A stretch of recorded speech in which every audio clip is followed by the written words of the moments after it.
He is his country's all-time leading goal scorer, a record that puts him above the king Pelé. And yet for some his story is one of unfulfilled promise. This is the beautiful, chaotic, and often heartbreaking symphony of Neymar da Silva Santos Jr. If you believe the greatest football stories are written in moments of both triumph and tragedy, make sure you subscribe and turn on those notifications because you are in the right place. Neymar was not born into luxury. He is a product of the sun-baked, dusty streets of Mogi das Cruzes, a working-class suburb trembling on the edge of São Paulo. Here, like for so many Brazilian children, football wasn't just a game. It was a language. It was an escape from the world, a deep, abiding joy.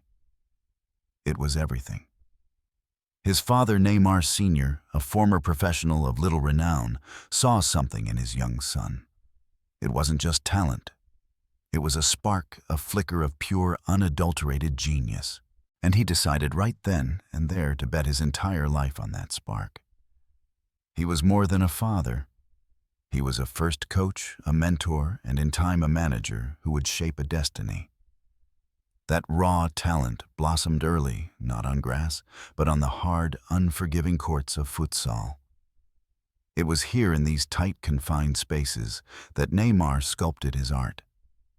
The ball became an extension of his body. The lightning-fast stepovers, the hypnotic close control, that bewildering ability to dribble through a forest of legs, it was all born there. The whispers started quiet at first, then growing louder. A prodigy in Mogi das Cruzes.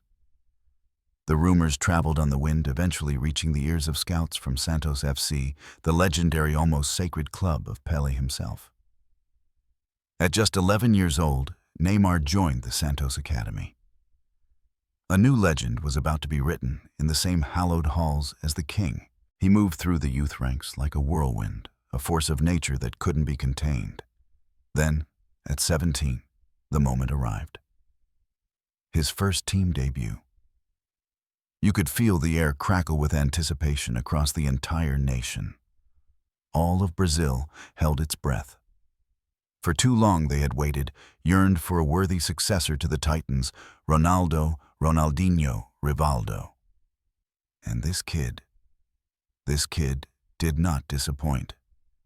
With that rebellious mohawk hairstyle, a smile that could light up a stadium, and a style of play that was pure improvisation, pure joy, he breathed new life into the soul of Brazilian football. He became the undisputed leader of a new generation of meninos da vila, the boys from the village, playing alongside his gifted friend Paulo Henrique Ganso. In 2011, at just 19 years old, Neymar achieved something the great Robinho before him could not.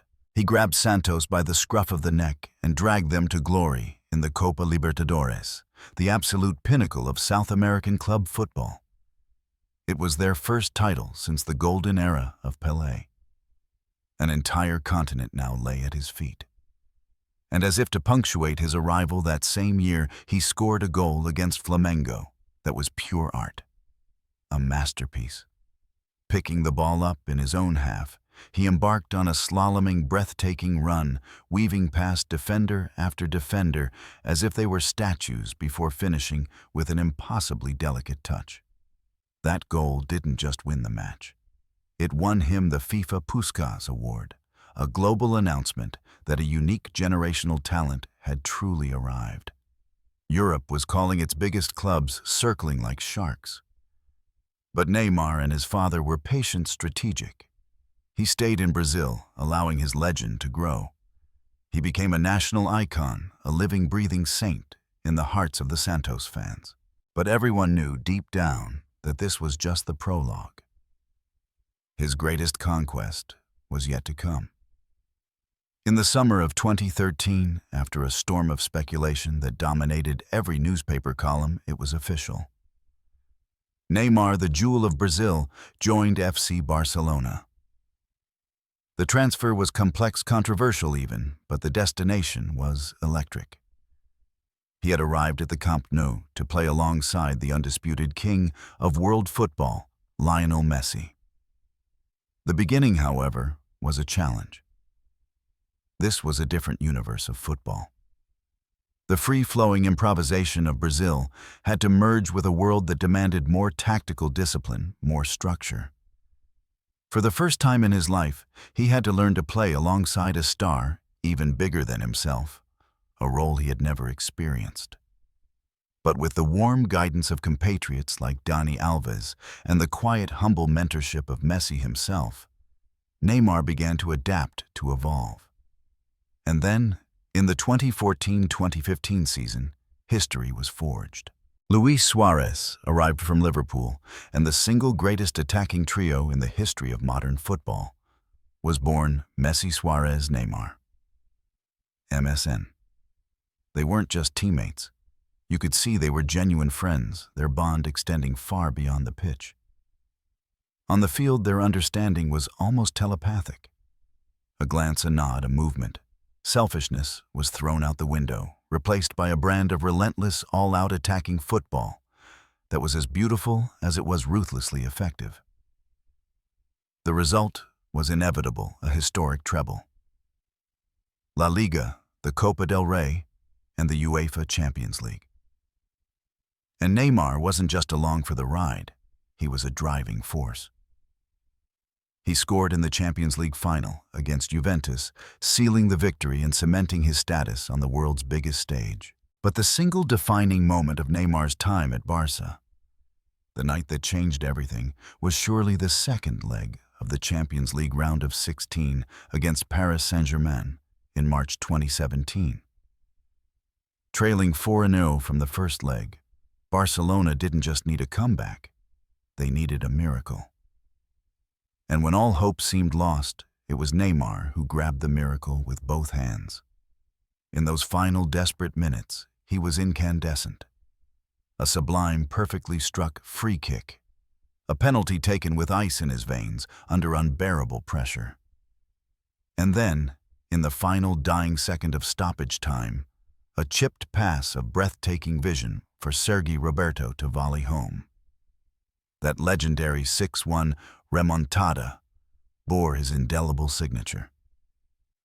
That night, he wasn't Messi's supporting actor. He was the leader. This singular performance, this act of sheer will, planted a seed.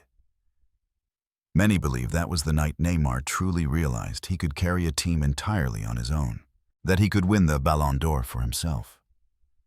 Was he right to believe he needed to leave to become the world's best? Or was this the moment ambition overshadowed loyalty? It's a huge turning point in his story. Let me know what you would have done in his shoes down in the comments. In the summer of 2017, the football world was sent into a state of shock. Paris Saint-Germain did the unthinkable, activating Neymar's $222 million release clause, making him by a staggering margin the most expensive player of all time. He left Barcelona. He stepped out of Messi's shadow to become the undisputed king in Paris. The mission was crystal clear: deliver PSG their holy grail, the Champions League, and in doing so, step onto the Ballon d'Or podium himself. In France, he was a footballing god. He dominated Ligue 1 with an ease that was almost contemptuous. The goals, the assists, the jaw-dropping dribbles, they flowed in abundance. But Neymar's colossal gamble wasn't on domestic titles. It was on Europe. And that is where the tragedy begins. It felt like a curse. Cruel, devastating injuries found him at the most critical moments, season after season. A fractured metatarsal, another, then another. He would miss the crucial knockout stage matches, forced to watch from the sidelines as his team, with or without him, continued to fall short in their quest to conquer Europe. The immense pressure of that world record transfer fee, the relentless media scrutiny, the complex love-hate relationship with the fans who adored his genius but bristled at his on-field theatrics, it all weighed heavily on his shoulders. In 2020, he came so close. He played with a fire and a maturity we hadn't seen before, brilliantly leading PSG past formidable opponents to reach the club's first-ever Champions League final. But on the final night, they fell to a ruthlessly efficient and composed Bayern Munich. The image of Neymar's tears after that final whistle spoke 1,000 words, a portrait of immense desire and crushing disappointment. His Parisian dream was slipping away. It's a story of ambition and cruel twists of fate. We explore these dramatic careers all the time here on Legends of Football League, so if you love these deep dives into the heart of the game, make sure you subscribe and hit that notification bell so you never miss a story. The arrival of his old friend Lionel Messi in Paris in 2021 was meant to be a fairy tale reunion, a recreation of the MSN magic. But reality rarely matches the dream. They were still big stars, but that all-conquering fire, that joyful ferocity, never seemed to burn as brightly. After 6 years, Neymar's Parisian dream remained just that, a dream.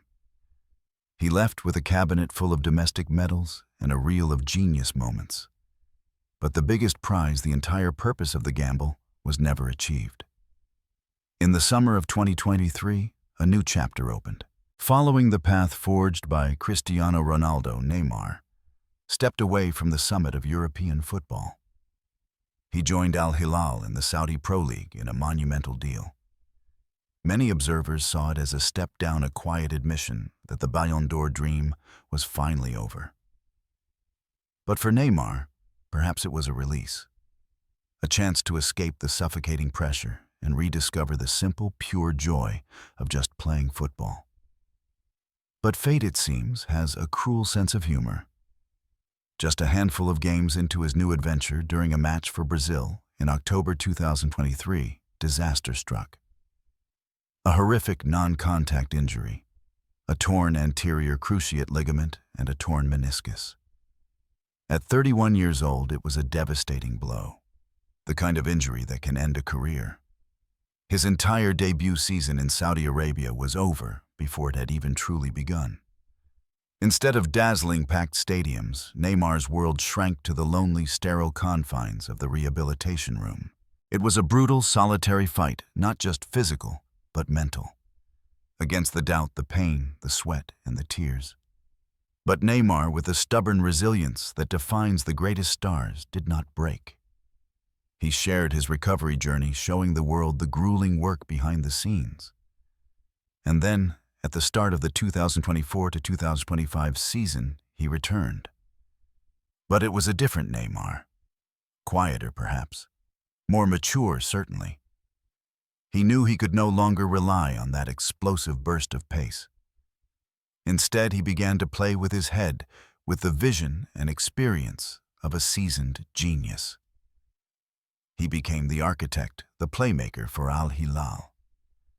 The magical moments were still there, but now they served the collective, the rhythm of the team. As of August 2025, he is leading al-Hilal's dominance in domestic competitions, a bona fide superstar and ambassador for a rapidly growing league.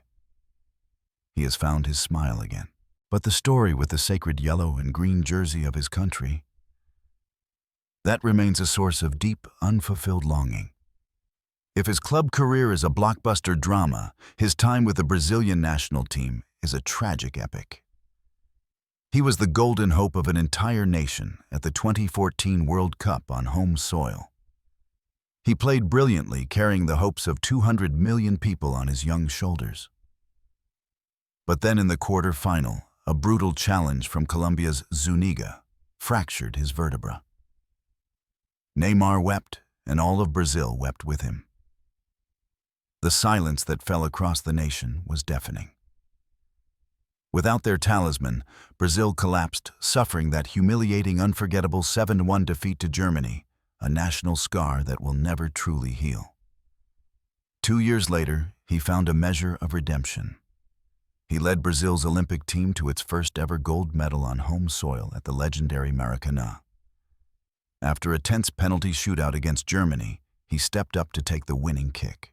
The moment the ball hit the net and he fell to his knees, sobbing uncontrollably, is one of the most powerful and moving images of his entire career. But the World Cup remains a ghost that haunts him. In 2018, elimination by a brilliant Belgium side in the quarterfinals. In 2022 in Qatar, the tragedy repeated itself. A gut-wrenching loss to Croatia on penalties again in the quarterfinals. In that very match, Neymar had scored a goal of sublime individual brilliance in extra time, a goal that officially tied him with Pelé on the all-time scoring chart. He had done everything he could.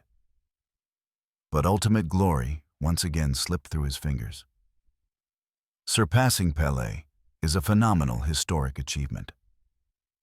But Neymar himself knows that the legacy of a true Brazilian legend is measured by the World Cup champion stars stitched above the crest. So, here we are. August 2025. Neymar, now 33, stands at a profound crossroads. He has almost everything a player could dream of: a Champions League, a Copa Libertadores, an Olympic gold medal, a mountain of domestic titles, and he is his nation's all-time top scorer. He is without question one of the most gifted and influential footballers of his generation. But those two highest peaks, the World Cup and the Ballon d'Or, remain distant, shimmering mirages. His legacy will forever be followed by the echo of two words: what if? What if he had never left Barcelona? What if those cruel injuries had never stolen him away at the most critical times? Perhaps, though, the answer doesn't lie in trophies. Perhaps Neymar's true legacy is found in the feeling he gave us. He is the last great embodiment of Joga Bonito, the beautiful game. A style built on improvisation, on dazzling technique, on playing with a smile. He plays football like that kid back on the streets of Mogi das Cruzes, a menino who in his heart never really grew up. He can drive you mad with his theatrics and controversies. But in the next breath, he can make millions of hearts soar with a single breathtaking moment of pure genius. Neymar's symphony may be unfinished, but it is undeniably one of the most beautiful, brilliant, and memorable pieces of music the football world has ever had the pleasure of hearing. And there in the Arabian desert, under the setting sun, the artist is still composing, still writing the final notes of his life's work with one last desperate hope for the 2026 World Cup. One final chance to complete his masterpiece. And that's where this incredible story rests for now. What a journey, right? I'm so eager to hear all of your thoughts. What moment from Neymar's career stands out the most to you? Did his struggle with pressure and expectation resonate with you? Please share all of your opinions, your favorite memories, and any questions you have in the comments below. I absolutely love reading them and building this amazing football community together with all of you.